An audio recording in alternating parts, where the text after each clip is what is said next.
Yes, thank you, Chair. With regard to the previous speaker, I don't agree with her policy choices, but I agree with one thing, and that is that the attitude of the Council when it comes to migration is absolutely shameful.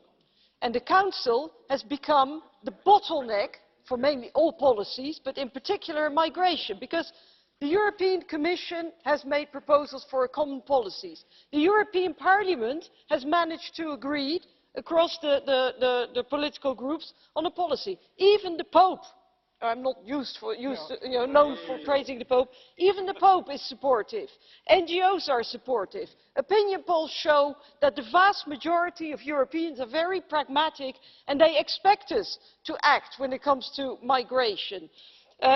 Local authorities are taking a different attitude, but there are 28 individuals, national government leaders, blocking any kind of decent and efficient asylum and migration policy, and it is your responsibility to unblock that situation.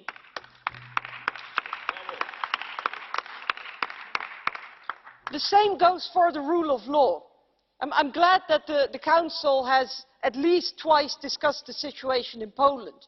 But I think you should take your responsibility and discuss the situation in other countries where there are reasons for concern, such as Romania, Hungary, Slovakia and Malta, but also finally agree to a broader mechanism that will treat all member states equally and give us an annual assessment of the health of democracy, the rule of law and fundamental rights throughout the European Union, and not dither any longer. And finally, on Brexit, and I can see that the biggest ego in this House, after he did his speech, has left again, as he always does, Mr. Farage, who is literally playing Russian roulette with his Russian friends, with the well-being of the British people, and now by criticising Mrs. May, trying to dodge responsibility for the mess that he has created and that the British people are going to pay the price for.